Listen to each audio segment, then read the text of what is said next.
Hello, good afternoon. Our topic for today, how to assemble the exhaust fan in step by step. Unang preparasyon, kailangan mo ng... Hi, this is your Yuyo Sam. Welcome to my channel. To all subscribers and non-subscribers, you are very much welcome. And if you have any comment, just go to the comment section of my channel. And thank you very much. Come on, let's go. Let's bolt. circlip plier or bend plier, yan ang kailangan mo. Magagamit mo riyan. At rivets at riveters, yung dalawang tools ay kailangan mo. At drill ay kailangan mo rin yun, yung bush drill or any kind of your drill that are available in your house or in your warehouse. Exceptional kasi mayroon kasi mga butas na yung pins doon at saka yung brace ay hindi siya magkapantay, maliit yung isa ay malaki, kaya kailangan mo pa ng butasan.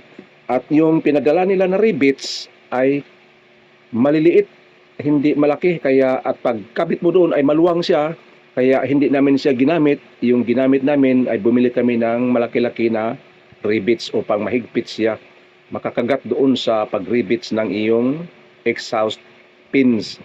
Unang-una, yung pag-prepare ng tools na kailangan mo, at ang sunod naman ay isa-isahin mo na siya sa pagkabit. At isa pa, exceptional din, kailangan mo ng stall na may butas sa gitna, plastic, at doon mo ikabit yung round bar with threaded at kasama na ang bearing. Ito, ipakita ko sa inyo kung paano pagkabit sa exhaust fan na step by step. Halika kayo, samahan niyo ako at sabay-sabay nating panoorin kung paano ang pagkabit ng exhaust fan in step by step.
This is your Yuyo Sam. See you on my next vlog and God bless us all. Bye-bye.